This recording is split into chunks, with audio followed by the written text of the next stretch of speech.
안녕하세요. 저는 40대에 접어든 여자로 저에게 일어난 아주 기가 막히고 코가 막히는 일을 썰로나마 풀어보려고 이렇게 사연을 보내봅니다.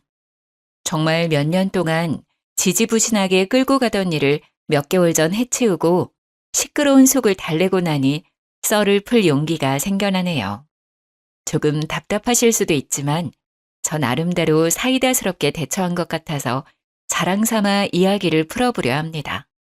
재미나게 들어주시고 추천도 눌러주시면 감사하겠습니다. 저는 남편과 연애할 때부터 남편의 호르몬이 때문에 아주 고민이 많았습니다. 보통 고부간의 갈등은 남편의 중재가 참 중요하다고 하잖아요. 근데 저희는 연애할 시절부터 삐걱거림이 참 많았어요. 시모는 남편이 어린 시절 시부가 갑작스럽게 세상을 떠나시고 안 해본 일이 없다고 할 정도로 굳은 일 다 해가시며 남편을 키워내셨거든요. 그 당시 여자 혼자 어린 아들 키우려니 얼마나 주위에서 따가운 시선을 많이 보냈겠어요. 게다가 시모가 어린 나이에 시집가서 남편을 낳았다고 했거든요. 억척스러움은 기본이고 남의 눈치를 살피지 않고 무대뽀로 자기 의견만 내세우는 그런 사람이 됐죠. 시모 말로는 그렇게 하지 않으면 남편을 혼자 키워낼 수 없었을 거라 했어요. 하지만 시대가 변했잖아요. 요즘 이혼율은 올랐고 혼자 아이 키우는 일이 뭐가 손가락질 받을 일이라고요. 시대가 변한 만큼 시모도 마음가짐을 달리 먹어야 하는데 옛날 그 시절 그때에 머물러 있으니 충돌이 일어날 수밖에요. 시모는 제가 남편과 연애할 때부터 남편을 쥐락펴락하지 못해 안달난 사람처럼 굴었습니다. 요즘 소위 말하는 가스라이팅이라고 하죠. 남편에게 끊임없이 세뇌를 시키는 겁니다. 너는 그렇게 하면 안 돼. 나는 늙고 지쳐서 이제 힘이 없다. 우리 아들은 그런 짓 안 하는 예의 바른 사람이야. 그 세 마디로 남편의 모든 행동을 본인의 입맛에 맞춰버리는 사람이었습니다. 연애할 때는 몰랐냐고요? 완전히 모르지는 않았죠. 대충은 알고 있었는데 다들 그런 착각 하잖아요. 나라면 저 사람을 충분히 바꿔놓을 수 있다. 서로 사랑하니까 서로 맞추면서 살아갈 수 있다. 우리는 다르다. 뭐 그런 착각이요. 저도 당연히 남편과 살부대 끼며 살면 맞춰갈 수 있을 거라고 장담했습니다. 결혼하고 나서는 시모랑 사는 게 아니라 저랑 사는 거니까 남편에게 의지를 불어넣을 수 있을 거라고 생각했어요. 남편과 연애하던 시절 답답한 일들이 차고 넘쳤지만 버텼습니다. 간단하게 예를 들면 저랑 남편이 데이트를 하고 있으면 전화가 와서는 아주 요란 법석을 떨면서 시모가 본인 발을 다쳤다고 그래서 병원이라고 저희가 놀래서 병원으로 달려가면 그냥 발에 조금 생책이 난 정도로 인대가 늘어난 것 같다느니 깁스를 해달라고 고래고래 소리를 지르고 그러셨어요. 응급실에서도 몇 번 퇴짜를 맞고 동네 병원에서도 이건 그냥 소독만 하셔도 된다. 병원 올 일이 아니다 해도 아파 죽겠다고 난리를 치셨죠. 주말에 데이트를 하려고 약속을 잡고 있으면 슬그머니 남편에게 나도 같이 가고 싶다. 밖에 나가고 싶다. 나도 맛있는 거 먹을 줄 아는데 이러면서 남편한테 자꾸 같이 가면 안 되냐고. 어차피 결혼하면 자주 볼 건데 좀 껴달라고 불편하게 그러셨어요. 또 우리 효자 남편은 한두 번 거절하고 나니까 세 번 거절은 마음에 걸렸는지 저한테 양해 좀 해달라고 하고 한창 불타오를 시기에도 세 번에 한 번꼴로 시모랑 같이 데이트를 하러 다녔다니까요. 거기다가 저희 부부가 영화 보는 걸 참 좋아하는데 특히나 액션 영화를 정말 좋아해요. 좋아하는 영화 제작사에서 신작이 나오면 무조건 가운데 자리에 미리 티켓팅을 해서 보러 갈 정도로 좋아하는데 그거 보러 가려고 하면 본인도 껴달라고 하고 제가 오죽하면 해외 영화라 자막도 읽어야 하고 엄청 어지럽고 시끄러우실 텐데 괜찮으시겠냐고 돌려서 말할 정도였어요. 그래도 좋다고 굳이 따라와서는 영화 끝나고 멀미가 나서 죽겠니? 자막이 너무 빨라서 내용을 모르겠네 하시면서 집에 가자고 남편만 쏠랑 데리고 집으로 가버리시고 그랬습니다. 참, 이렇게 글로 쓰니까 연애할 때부터 답이 없었는데 전 왜 결혼까지 했을까요? 그때만 해도 아직 결혼하기 전이니까 라고 스스로를 가스라이팅 했던 것 같네요. 남편도 생각해보면 엄청난 마마보이였는데 그 당시에는 콩깍지가 씌어 있었는지 그게 다 시모 탓이라고만 생각했던 거죠. 손뼉도 마주쳐야 소리가 나는 법인데 제가 몰라도 너무 몰랐죠. 감쪽같이 속아 넘어가 결혼을 코앞에 두고 있을 때 정신이 번쩍 들어 남편에게 절대 합가는 없을 거라고 못 박았습니다. 남편도 당연히 합가 생각은 안 했다며 저의 의견에 동의를 해주었어요. 그런데 시모의 입장은 조금 애매했습니다. 합가를 하지 않을 거면 시댁 근처에 살았으면 좋겠다고 이야기를 했고 신혼집 위치를 시댁 근처로 잡으라고 종용했어요. 칼같이 거절했으면 좋았을 텐데. 애매한 것이 시댁이 딱 남편과 제 직장 가운데쯤에 위치하고 있었거든요. 교통편도 좋은 편이었고요. 어차피 합가는 없을 거라고 못 박아뒀으니 한 수 접어서 시댁 근처에 신혼집을 얻는 것도 나쁘지 않겠다 싶어서 그렇게 하겠다고 했습니다. 그러자 시모가 기분이 좋았는지 통 크게 신혼집 얻을 때 보태라며 3억을 주시는 거예요. 결혼해서 가족이 된다고 하니 저를 좀 이뻐해 주시는 건가 싶어서 감사하게 받았습니다. 그걸 받았으면 안 되는 건데. 항상 후회는 뒤늦게 하는 법이죠. 완전 제 착각에 빠져서 시모가 저를 위해 3억을 내어준 거라 생각했던 거죠. 양가의 축복 아래 꿈에 그리던 결혼식을 하고 신혼여행을 다녀오고 그때까지만 해도 행복에 겨워 잠을 못 이룰 정도였습니다. 남편과 단둘이 채워가는 신혼집이 너무너무 마음에 들었어요. 맞벌이로 지친 와중에도 서로를 챙기고 밥상을 같이 나누는 게 또 소소한 행복이더라고요. 그런데 6개월쯤 지나서부터 그 행복에 조금씩 금이 가기 시작했습니다. 남편은 결혼 전부터 이직을 하고 싶어 했어요. 그 당시에 다니던 회사가 일은 많은데 연봉이 적었고 연봉 협상 테이블 상황도 여의치 않았거든요. 영업부라 허구한 날 술을 먹어야 했는데 이렇게 술독에 빠져 살 거면 차라리 돈이라도 많이 주는데 가고 싶다고 했습니다. 근데 기회가 찾아온 거예요. 연봉이 1.7배나 높은 회사에서 스카우트 제의가 왔고 남편은 뒤도 돌아보지 않고 이직을 했습니다. 결혼도 했고 아파트 대출금도 갚아야 하고 이세를 생각하면 바짝 벌어야 했으니까요. 다른 신혼부부들도 아마 같은 생각을 했을 거예요. 연봉만 1.7배 높은 게 아니라 술을 먹어야 하는 빈도수도 1.7배 늘어난 건 어쩔 수 없는 수순이었고요. 남편이 술을 꽤 하는 사람임에도 불구하고 점점 만취되어 집에 들어오는 거예요. 처음에는 그래도 술 먹고 들어와서 대화가 좀 되긴 했었는데 시간이 지날수록 집도 못 찾아오고 현관 앞에서 잠들지를 않나 술을 하도 마시니까 위장에도 탈이 나고 현관 복도며 집 거실이며 토사물을 뱉어놓기도 했어요. 저는 그걸 채우면서 스트레스를 받기 시작했죠. 겨우 결혼한 지 6개월 지났을 뿐인데 남편이 허구한 날 술에 취해 들어온다고 생각해보세요. 자다가도 벌떡 일어나 토하러 가고 다음날 아무 기억도 못하고 저한테 집에 어떻게 왔어? 하고 되묻는 놈이라면 같이 살고 싶으시겠어요? 그래서 제가 친정 부모님께는 차마 말 못할 것 같고 시모를 붙잡고 여러 번 하소연을 했습니다. 남편이 술을 먹고 들어오니까 부부관계도 없고 이래서는 애를 언제 가질 수 있을까 싶어서 말이죠. 그랬더니 시모가 남편 편을 막 들면서 애는 천천히 가져도 상관없지 않냐고 그러시더라고요. 그래도 나이가 나이인지라 하루라도 빨리 애를 낳고 키워야 노후 준비도 빨리 할 수 있지 않냐고 반문했더니 저한테 뭐라는 줄 아세요? 딱 이러셨어요. 근데 그 애가 안 들어서는 게 우리 아들이 술 먹어서 그런 게 맞니? 우리 아들이 건강한 체질이라 그렇게 문제가 있진 않을 건데. 그 말이 무슨 뜻이겠어요? 문제가 있으면 너한테 있지 우리 아들한텐 없다.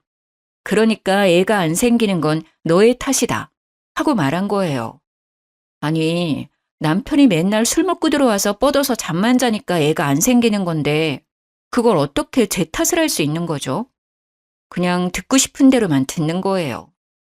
타이밍이 맞아야 애가 생기든지 말든지 할 텐데 그건 쏙 빼놓고 그냥 제 몸에 문제가 있는 건 아니냐고 자기 듣고 싶은 대로 듣고 말하고 싶은 대로 하는 거예요.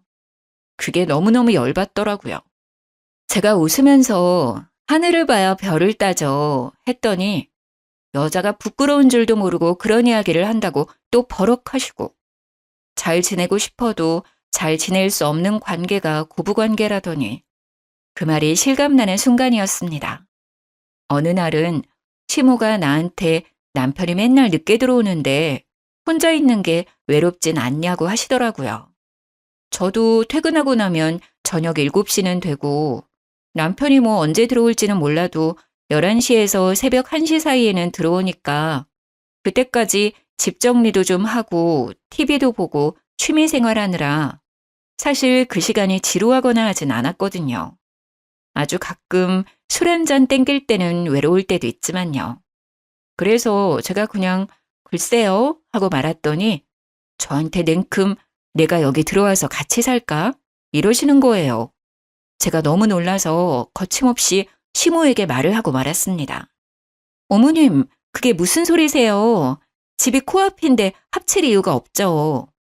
그랬더니 시모가 입을 삐죽이면서 저한테 묻더라고요. 넌 나랑 같이 사는 게 싫으니? 보통 며느리들 같으면 면전에 대놓고 싫은데요? 이런 말 못하겠지만 저는 입 빨린 말을 잘 못하는 성격이라 바로 말했어요. 제가 생각해도 무슨 용기로 그런 말을 했는지 모르겠네요. 싫어요, 어머님. 저희 맞벌이인데 어머님이 저희랑 같이 살면 부부 빨래에 청소에 밥에 그거 다 해주셔야 되는데 그러면 어머님도 불편하고 저도 불편하지 않을까요? 지금처럼 적당히 거리 있게 지내는 게 좋을 것 같아요. 그러자 시모가 알겠다고 하더라고요. 제가 현실적으로 청소에 밥에 빨래 이야기까지 나오니까 솔직히 하기 싫으셨겠죠. 제가 전업주부도 아니고 일을 하고 있으니까요. 만약에 집에서 남편이 벌어다 주는 돈으로 생활하는 전업주부였다면 시모는 몸만 달랑 와서 저를 엄청 괴롭히고도 남을 사람이었어요. 매일같이 잔소리에 대면서 이거 해라 저거 해라 우리 아들 돈 아까운 줄 모른다고 내내 외치셨겠죠. 그때만큼은 제가 일을 그만두지 않은 걸 정말 다행으로 생각했습니다. 그런데 항상 제 예상대로만 일이 흘러가는 건 아니었어요. 사고가 터지고 말았습니다. 남편이 그날도 술을 먹고 집으로 귀가하는 중이었고 저희 아파트가 신식 아파트는 아니라서 현관 입구에 계단이 좀 많았거든요. 근데 높이가 좀 일정치 않고 제멋대로이기도 하고 미끄럼 방지 처리가 되어 있었는데 그게 쇠붙이로 되어 있었어요. 평소에도 계단을 뛰어내려가던 어린아이들이 많이 다치는 곳이기도 해서 수리를 해야 된다는 이야기도 돌고 있었던 자리였습니다. 그 계단에서 하필이면 남편이 발을 헛디뎠고 높은 계단은 아니었지만 날카로운 쇠붙이를 얼굴로 긁으며 고꾸라지는 바람에 크게 다친 거였어요. 밤에 자려고 누웠다가 경비 아저씨 연락을 받고 뛰쳐내려갔는데 진짜 너무 깜짝 놀랐습니다. 얼굴이 다 긁혀서 상처투성이었고 발을 심하게 삐었는지 발목이 돌아간 것처럼 보였어요. 놀래서 눈물도 못 흘리고 악소리만 내고 있는데 경비 아저씨가 구급차를 불러주셔서 병원으로 급하게 이송이 되었습니다. 얼굴은 완전히 다 긁혔지, 발에는 깁스를 했지, 피멍도 막 올라오지, 치아도 흔들린다고 하더라고요.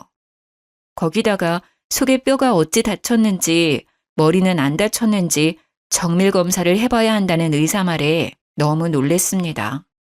뇌파 검사를 위해서 빈속으로 진행되어야 하니 금식하라는 안내를 받고 입원 병동에 들어갔어요. 남편은 그 와중에도 술이 덜 깨서 비몽사몽하고 있고 저는 잠이 확 깨서 남편 옆에서 간호를 하고 미리 시모한테 연락을 했었는데 한두 시간 있다가 병원에 도착하셨더라고요. 그러면서 우리 아들 술 먹고 속이 얼마나 아프겠냐면서 글쎄 흰죽을 쏘아다가 오신 거예요. 보온병을 열어서 흰죽을 꺼내 남편 입에 들이미는데 의사가 금식을 해야 된다고 했잖아요. 너무 놀래서 시모 손을 탁 쳐냈더니 도끼 눈을 뜨면서 저를 째려보시더라고요. 어머님, 이 금식해야 된대요. 검사가 밀려 있어서 잠시 병실에 온 거예요. 요즘은 밥 다 먹고도 검사 가능하다더라. 우리 아들 속이 얼마나 허하겠니?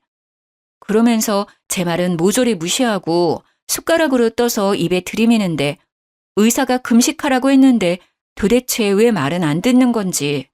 만약 한 입이라도 먹었다가 검사 늦춰지면 그건 또 누구 보고 감당하라고 저렇게 대책 없이 구는지 모르겠더라고요.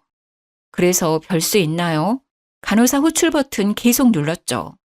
남편은 술이 안 깨서 입도 못 벌리고 잠에 빠져 있고 시모는 계속 입에 죽 넣으려고 난리고 저는 발만 동동 구르면서 간호사를 기다렸습니다. 황급히 달려온 간호사가 병실 상황을 파악하고 시모한테 소리를 질렀어요. 환자분 금식이에요. 금식 안 하시면 음식물 역류해서 기도가 막힐 수도 있어요. 기도가 막히면 숨을 못 쉬고 그러면 정말 큰일 나요. 죽 얼른 치우세요. 그제서야 시모가 아유 그런 줄 몰랐다면서 보온병에 싸온 죽을 치우더라고요. 제가 분명 의사가 금식하라 했다고 말을 했는데 모른 척하고 그러니까 너무 짜증났습니다. 제 말은 무시하고 간호사가 와서 이야기하자 그제서야 듣는 그 꼬라지가요. 남편은 모든 검사를 마치고 이상 없다는 판정을 받았습니다. 단지 발목이 돌아가서 6주 정도 깁스를 해야 된다는 이야기를 들었고 얼굴에 난 상처를 소독만 잘해주면 된다고 했어요. 치아가 조금 걱정이긴 했는데 넘어지면서 잇몸을 다친 것 같다고 치아 자체는 괜찮으니 냅두면 아물 거라고 하더군요.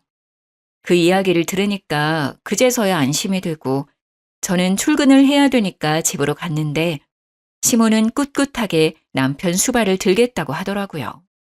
저한테는 어찌 보면 차라리 잘된 일이라 시모한테 남편을 좀 돌봐달라고 부탁드렸어요. 평일에는 시모가 병수발을 해주고 주말에는 제가 하기로 약속을 했습니다. 바쁜 평일을 보내고 주말에 병원에 갔는데 시모가 도무지 집에 갈 생각을 안 하더라고요. 제가 오죽하면 집에 가서 옷도 좀 갈아입으시고 쉬시라고 했는데도 우리 아들 지켜야지 가긴 어딜 가냐며 저를 꿔다 놓은 보리자루 취급을 하더라고요. 식사가 나오면 숟가락에 밥 뜨고 반찬 떠서 입에 막 넣어주고 그러는데 남편이 발을 다친 거지 손을 다친 게 아니잖아요. 근데 입만 벌려서 그걸 받아먹고 앉아있더라고요. 시모는 이 반찬이 좋냐 저 반찬이 좋냐 하면서 남편 밥 떠주고 있고요. 일주일 만에 잇몸도 다 잘 돌아와서 지 혼자 씹어먹고 할 수 있는데 반찬도 작게 다 잘라서 입에 넣어주는 꼴이 진짜 보기 역겨울 정도로 힘들었습니다. 남편도 그 정도로 처먹었으면 지 스스로 하겠다고 해야 하는 거 아닌가요? 입원해 있는 3주 내내 저 모양 저 꼴이었어요. 오죽하면 6인실에 남편이 입원해 있었는데 같은 병실 쓰는 다른 보호자분이 저를 측은하게 바라보시더라니까요. 저한테 슬그머니 와서는 세댁 고생이 많겠어 하면서 제 손을 토닥토닥 해주시는데 도대체 평일에 어떤 꼬라지들을 보였길래 생판 모르는 사람들이 저를 위로해 주는지 안 봐도 비디오였습니다. 어떤 아주머니는 저 옆 내가 세댁 시어머니냐고 묻더라고요. 그래서 맞다고 고개를 끄덕이니 저한테 그때부터 따발총처럼 와다다 쏘아대시는 거예요. 내용인즉슨 6인실 병원에 TV가 가운데에 딱 한 대 있었는데 거기에 보통 정형외과 수술하러 오신 분들이 계신 방이라 장기적으로 누워있는 분들이 많으셨나 봐요. 그래서 병실 내에 계신 보호자들끼리 암묵적인 규칙을 두고 TV를 보셨대요. 일일 드라마, 주말 드라마 같은 걸 딱 하나로 통일해서 보고 계셨던 거죠. 우리 시모가 병실에 자리 잡기 전까지는 아무 문제 없이 순번 지켜가면서 잘 보셨다고 했어요. 그런데 일일 드라마 보는 시간에 시모가 갑자기 TV 리모컨을 쓱 들고 가더니 본인 보고 싶은 프로그램을 막 돌리더래요. 그래서 한 아주머니께서 우리 어디 채널에 있는 드라마 보니까 거기로 돌려달라 하셨나 봐요. 그러니까 우리 시모가 한다는 소리가 나는 그 드라마 안 보는데 왜 같이 봐야 하냐면서 자긴 다른 거 보겠다고 채널을 돌리더래요. 물론 다른 시간대에도 시모가 리모컨을 쥐고 마음대로 채널을 휙휙 돌렸다네요. 시모가 나이가 있으니까 다른 보호자분들도 놓친 애한테 싫은 소리는 못하고 속으로 끙끙 앓고만 있었던 거죠. 그러다가 한 아주머니랑 서로 이기적이네 뭐네 하면서 싸우기까지 했다고요. 서로 눈도 안 마주치고 지낸다면서 시모가 자리 차지한 이후에 병실 분위기가 살얼음판이라고 저보고 안하 모인 시모랑 어떻게 사냐면서 고생 많다고 절 측은하게 보는데 정말 쥐구멍에 숨고 싶었습니다. 오죽하면 제가 돌아다니면서 일일이 죄송하다고 사과를 드려야만 했어요. 그렇게 한 달이 지나자 발목이 많이 붙었으니까 이제는 통원 치료를 받으면 될 것 같다며 의사 선생님이 퇴원을 하라고 얘기하셨어요. 한 달 동안의 입원 생활을 청산하고 짐을 챙겨서 집으로 돌아왔는데 남편 챙긴다고 따라온 시모가 집에 갈 생각을 안 하더라고요.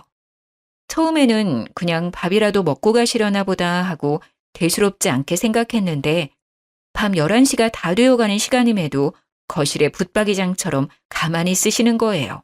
약간 불안한 마음이 들어서 시모한테 시간이 늦었으니 이만 집에 가보시라고 했죠. 그랬더니 저한테 말을 막 쏘아붙이시더라고요. 예, 나 없으면 우리 아들 밥은 누가 챙겨주니?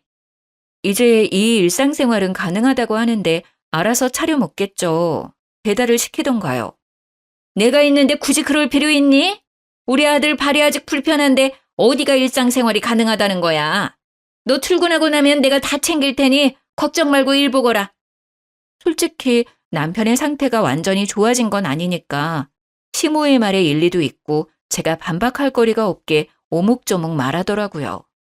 그 와중에 제 고집 부린다고 집에 가시라고 등 떠밀 수도 없는 상태고 무엇보다 남편이 시모가 옆에 있었으면 하는 것 같았습니다. 그래서 그냥 알겠다고 할 수밖에 없었죠. 저야 뭐 일하고 와서 늘 그랬던 것처럼 시간을 보내면 될 거라고 생각했어요. 그런데 그건 제 착각이었습니다. 자연스럽게 짐을 하나둘 옮기고 우리 집에 딱 눌러붙기 시작하는데 느낌이 쎄하더라고요.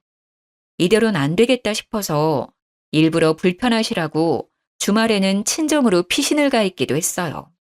그런데 제가 눈치를 주려고 일부러 틱틱거려도 꿋꿋하게 저희 집에서 나갈 생각을 안 하시는 거예요. 일주일만 참자, 2주일만 참자 하고 남편이 깁스를 풀 때까지 기다렸습니다. 남편이 마지막 통원 치료를 마치고 깁스를 딱 풀고 나니까 드디어 시모에게서 해방이 되겠구나 했습니다. 그런데 시모가 나갈 생각을 안 하는 거예요. 점점 속이 타기 시작했죠. 시모 집이 뻔히 있는데 코앞인데도 불구하고 점점 짐만 늘려가고 어느덧 방까지 하나 떡하니 차지한 걸 보고 이걸 어찌해야 하나 고민했습니다. 시모를 티 안 나게 내쫓는 방법이 무엇이 있을까? 인터넷에 고민을 올려보기도 하고 맘카페에도 글을 올려보고 했지만 딱히 좋은 수가 없었어요. 다들 그냥 이혼하세요 하고 말더라고요. 남일이라 쉽게 말하지 이런 걸로 이혼하는 게 쉽냐고요. 그러다가 이 사연 채널을 알게 되었습니다. 열심히 보다 보니 사이다 대처법들이 많더라고요. 그래서 실행에 옮기기로 했죠. 퇴근하고 와서 일부러 빨래를 던져놓고 시모한테 어머님 이것 좀 빨아주세요. 흰 셔츠라 손세탁해야 하는 거 아시죠? 하기도 하고요. 어머님 밥은 언제 준비되나요? 어머님 쓰레기 쌓아두면 냄새나니까 바로바로 좀 버려주세요. 분리수거도 해주시고요. 어머님 화장실 청소는 언제 하신 거예요? 곰팡이 생길 것 같아요. 줄눈도 새로 발라야 할까요? 이러면서 일부러 시모한테 일을 막 시켰어요. 남편이 토끼 눈을 뜨고 저를 바라보았지만 못 본 척 무시하고 제가 하고 싶은 말을 와다다 쏟아냈죠. 시모도 제가 이런 식으로 나올 거라고 생각을 못했는지 놀라고 당황해하면서 저한테 그걸 왜 자기가 해야 되냐고 되묻더라고요. 왜 하긴요, 어머님. 저희 둘 다 맞벌이인데 이제 다시 출근하면 집안 살림을 어머님이 봐주셔야 하는 거 아니에요? 이런 거 해주시려고 집에 오신 거 아닌가요? 저는 그런 줄 알았는데. 그럼 지금부터라도 해주세요. 시모가 무척 당황했는데 어버버 하는 틈을 타서 쐐기를 탁 박았죠. 내일은 욕실 청소랑 베란다 정리도 좀 해주세요. 저희가 짐이 많아서 그런지 어머님 도움이 필요할 것 같아요. 전 남은 일 하고 올 테니 밥 다 되면 불러주세요. 하고 방으로 쏙 들어갔습니다. 남은 일이 있다는 것도 진짜였고 밥 차려달라는 것도 진심이었죠. 홀가분한 마음으로 신나게 재택근무를 하고 밥 다 됐다는 시모의 퉁명스러운 말에 나가서 밥을 신나게 먹었습니다. 남이 차려준 밥 먹으니까 진짜 꿀맛이더라고요. 밥을 다 먹고 난 다음 설거지통에 식기를 가져다 놓고 저는 남은 일 하러 가볼게요 하고 방에 또 들어갔어요. 그러니까 시모가 기가 막혀 하면서 저의 뒤통수에 대고 헛기침을 하시는데 일부러 모른 척 했습니다. 결국 남편이 따라 들어와서 저한테 한 소리 하려고 하더라고요. 제가 먼저 선수 쳤죠. 분명 합가는 없다고 못 받고 결혼했다고. 어머님 나가실 때까지 이렇게 할 거니까 그런 줄 알라고 딱 잘라 이야기하니까 남편도 아무 말 못했습니다. 결혼 전에 자기가 뱉어놓은 말이 있는데 이제 와서 말 바꿀 수도 없는 일이니까요. 아직 결혼한 지 2년이 채 안 된 상황에 제가 어떤 식으로 나올지도 모르니까요. 마마보이 같은 놈이라는 걸 그때 정확히 파악했죠. 다음날 아침에 출근하려고 하는데 시모가 저를 보면서 약간 우물쭈물 말을 하더라고요. 이제 나는 내 집으로 가련다. 우리 아들도 깁스 풀고 나니까 멀쩡해 보이고.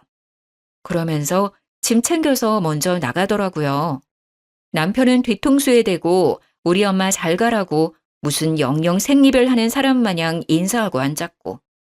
저는 그 꼴 보면서 또 기가 막히고요. 시모가 사라지니까 저한테 슬쩍 정말 합갈 생각 없냐고 물어보대요. 그래서 죽어도 없다고 이야기했죠. 솔직히 시모가 청소해주고 빨래해주고 밥해주고 하면 고민해보겠다고 했어요. 근데 그런 거 아니고 내가 할 일이 하나라도 더 늘어나면 절대 못한다고 얘기했죠. 남편이 입을 삐죽거리면서 냉정하다 어쩐다 하는데 도대체 처음 했던 약속은 어디 가고 이제 와서 딴소리인지. 주말에 시모가 괜히 집에 놀러와서는 제 눈치 보더라고요. 남편이랑 대충 합가 이야기라도 했던 건지 뭔지. 제가 대놓고 싫다고 해버리니까 둘 다 저한테 설득의 말도 못 꺼내고 있는 것 같았어요. 자꾸 눈치만 보면서 말을 할까 말까 고민하는 것 같아 보이길래 보는 제가 답답해서 무슨 일이냐고 그냥 말씀해 보시라 했습니다. 그랬더니 그제서야 이야기를 털어놓는데 진짜 기절하는 줄 알았다니까요. 시무가 살던 집 말이에요. 그게 3룸으로 이루어진 빌라였어요. 지은 지 좀 오래된 집이긴 하지만 보수가 잘 되어 있는 집이라 큰 문제는 없었고요. 외관이 많이 낡았지만 거의 대부분 집들이 리모델링 해놔서 집안은 상당히 깔끔했거든요. 옛날 집들이 평수에 비해 방 구조가 잘 빠져 있기도 하고 신축 건물보다 방음도 잘 된 집이고요. 그 빌라가 매매가로 5억 정도 하는 집이었는데 전세가는 2억대였어요. 왜? 시모가 저희 신혼집 구할 때 보태라고 3억을 주셨다고 했었잖아요. 대충 감이 오시나요, 여러분? 네, 맞습니다. 시모의 집을 팔고 집주인한테 사정사정해서 전세로 들어와 살고 계셨던 거였어요. 집주인도 당장 이사 올 사정이 안 돼서 2년간 시모한테 전세를 두고 있었던 거죠. 5억대의 빌라를 팔아서 2억대 전세로 입주하고 3억을 저희한테 보태주고 그 전세 계약이 끝나면 은근슬쩍 합가를 하려고 남편이랑 짝짝꿍을 다 맞춰놨던 상황이었는데 제가 딱 잘라 싫다고 한 상황인 거죠. 저는 그 이야기를 듣자마자 기가 차서 시무한테 되물었습니다. 그래서 지금 전세 계약이 끝난다고요? 글쎄, 집주인이 들어와 살겠다고 나가라고 했다네. 우리 엄마가 우리 신혼집 살 때 돈 보태주셨잖아. 따지고 보면 이 집이 제일 많은 지분을 가지고 계실걸? 내가 너네 번듯하게 살았으면 해서 3억이나 보태주지 않았니? 내가 여기 지분이 있어도 한참 있는 거지. 내가 안방 써도 될 만큼은 가지고 있지 않겠어? 아주 뻔뻔하게 두 모자가 저한테 대놓고 합가 요구를 하는데 들어주기 싫더라고요. 그래서 시모한테 웃는 얼굴로 이야기를 했어요. 그러면 어머님이 안방 쓰시면 되겠네요. 제가 나갈게요. 하면서 바로 방에 들어가 제일 큰 캐리어를 꺼내서 짐을 싸기 시작했습니다. 놀란 남편이 따라 들어와서 제가 짐 싸는 걸 보고 뭐 하는 짓이냐며 소리를 막 질렀어요. 시모도 저한테 되바라진 기집애라며 혀를 끌끌 차더라고요. 저라고 가만히 당하고 있을 순 없으니까 이를 악물고 대들었습니다. 지금 누가 누구 보고 되바라졌다고 욕을 하는 거냐고요. 분명히 처음 결혼할 때부터 합가는 절대 없다고 이야기하고 한 거 아니냐며 남편에게 삿대질을 하고 따졌습니다. 남편은 저한테 스리슬쩍 일이 이렇게 될 줄 몰랐다고 하는데 모를 리가 있나요? 전세 계약 끝날 시점에 은근 눌러붙으려고 작정한 것도 그렇고 다 계획적으로만 보였습니다. 제가 하나하나 따지니까 시모의 불같은 성격이 타오른 건지 갑자기 저한테 달려들어서 제 머리채를 확 휘어잡는 거예요. 저는 속수무책으로 머리채를 잡혀 시모에게 휘둘리고 말았습니다. 남편이라는 작자는 제가 머리채 잡혀 악소리를 내고 있는데도 말릴 생각은 안 하더라고요. 이거 놓고 말하시라고요. 어머님이 그럼 저희 집 살림 다 봐주실 수 있어요? 저도 남편처럼 그냥 바깥 일만 하고 집안일 신경 하나도 안 써도 되냐고요. 이게 어찌 며느리 주제에 지 남편이랑 똑같이 하려고 그러? 저는 어이가 없어서 남편을 확 째려보면서 말했습니다. 너도 너네 엄마랑 같은 마음이냐고요. 너네 엄마라고 이야기하자 남편이 인상을 팍 썼지만 저는 신경 안 썼어요. 이제는 진짜 될 대로 되라, 나도 막 나간다 그런 마음이었거든요. 끽해봐야 이혼밖에 더 하겠어요? 애도 없겠다. 그냥 이혼하고 혼자 사는 게 더 낫겠다 싶기도 했습니다. 당신이 말해보라고. 당신도 어머님이랑 같은 생각이야? 며느리 주제에 남편이랑 똑같이 하려고 드냐는 그 말에 동의하냐고. 아무래도 남자는 하늘이고 여자는 땅이니까 엄마 말이 틀린 건 아니지. 저는 그런 쌍팔년도 영화에나 나올 법한 대사를 남편 입에서 듣게 될 줄은 꿈에도 상상 못했습니다. 너무 어이가 없어서 콧방귀가 절로 끼어지더군요. 남편은 시모 옆에 찰싹 붙어서 저를 못된 년으로 만들려고 하는 것 같았어요. 계속해서 다 늙은 시어머니가 살면 얼마나 살겠냐고 다른 집은 서로 모시려고 하던데 이러면서 말 같지도 않은 소리 하더라고요. 다들 아시겠지만 어느 며느리가 시모 모시고 사는데 쌍수 들고 환영합니까? 당신은 지금 하늘에 매달려서 살고 있다고 생각해? 땅에 두 다리 붙이고 살고 있는 거 아니야? 결국 여자 없으면 살지도 못하는 놈이 무슨 입이 뚫렸다고 남자는 하늘이고 여자는 땅이라는 소리를 내? 뭐가 어쩌고 어째? 하늘 같은 남편을 우러러볼 생각은 않고 지금 우리 아들이 너 없으면 아무것도 못한다는 거야 뭐야? 허구한 날 술에 취해서 여기저기 토해놓고 옷도 맨날 뒤집어서 벗어놓는 인간이 저 없이 뭘 하겠어요? 저도 그동안 할 말 없어서 입 다물고 살았던 거 아니거든요? 이런 식으로 나오면 이혼할 거예요. 머리채 잡은 것까지 위자료 톡톡하게 준비하셔야 될 겁니다. 제가 이혼의 위자료 이야기를 하니까 둘 다 아무 말도 못하고 입만 떡 벌리고 있었습니다. 저는 이때다 싶어서 와다다 쏟아냈어요. 나는 분명 합가는 절대 못한다고 이미 말을 해뒀는데 그걸 굳이 못 지키겠다고 한다면 나도 더 할 말 없네요. 평생 어머님이 이 수발을 들든 말든 저는 탈출해야겠어요. 참나, 누가 무서울 줄 알고? 그래, 너 나가.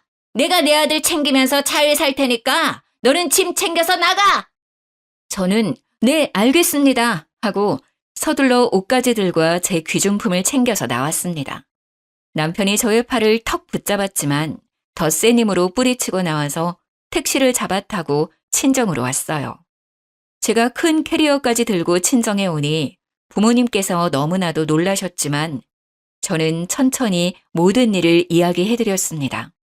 아빠는 저한테 이혼까지 할 일이냐고 반문했지만 엄마가 아주 든든하게 제 편을 들어주셨습니다. 이래서 남자들이란 다 똑같다는 거야.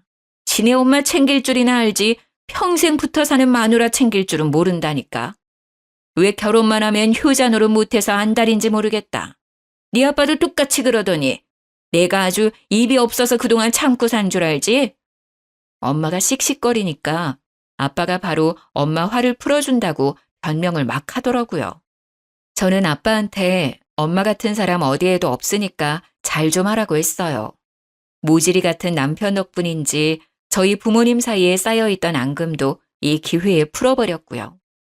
저는 이혼하겠다고 번복은 없다고 친정 부모님께 딱 말씀드리고는 이혼 서류를 프린트해서 착실하게 적어 나갔습니다.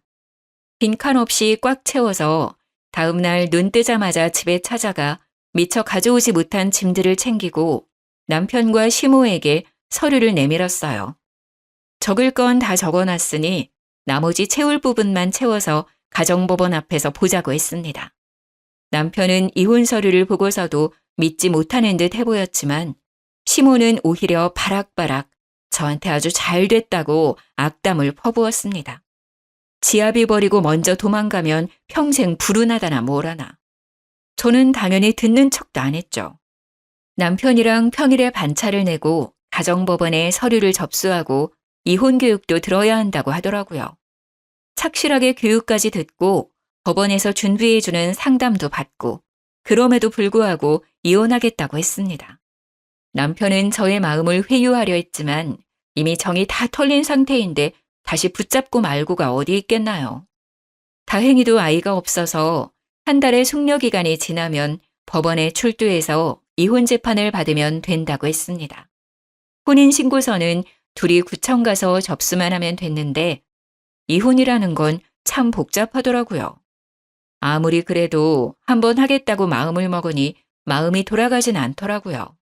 그날 이후 남편이 술 먹고 두어 번 전화하기도 했고 시모가 저한테 전화를 한 번 하긴 했는데 둘 다 안 받았어요.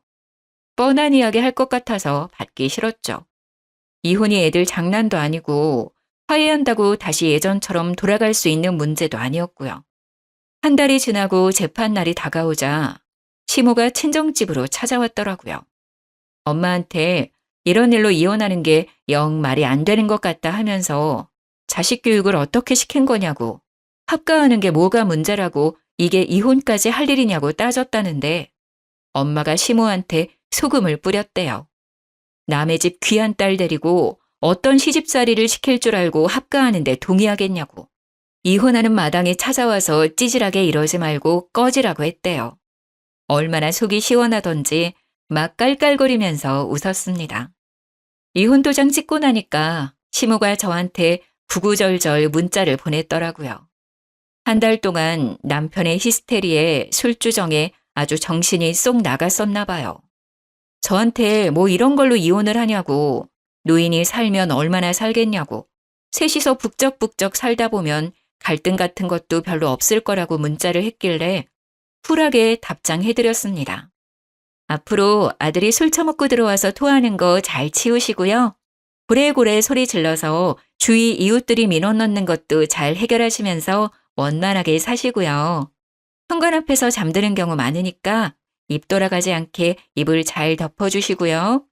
집안일 열심히 하시면서 아들 뒷바라지 잘 해보세요. 저는 저 혼자 잘 먹고 잘 살겠습니다까지 붙여서 완전히 약을 올렸더니 쉬지 않고 전화가 오더라고요. 바로 전화기 전원 꺼버렸습니다. 전 남편이 되어버린 그 사람에게도 앞으로 쓸데없이 연락하지 말고 모르는 사이로 지내자고 했고요. 이혼 확정 나온 서류를 구청에 제출하고 나니 제 배우자 이름에 남편 이름이 사라지더라고요. 등본까지 딱 떼서 깔끔하게 확인하고 가벼운 마음으로 집으로 돌아와 축하 파티를 했습니다. 제가 만약 다른 분들의 사연을 몰랐다면 이런 사이다 대처가 가능했을까요? 집단 지성이라고들 하죠. 여럿이 힘을 합치니 제가 생각도 못한 말들이 쑥쑥 나오더라고요. 덕분에 하고 싶은 말도 다 하고 깔끔하게 이혼하고 돌아왔지요. 벌써 저에게는 몇 개월이나 지난 일이지만 다시 생각해도 참 잘했다 싶습니다. 비가 많이 오는데 다들 빗길 조심하시고요. 제가 바라는 건 그냥 두 모자가 아주 평생 알콩달콩 서로의 뒷바라지하면서 잘 살길 바랄 뿐입니다.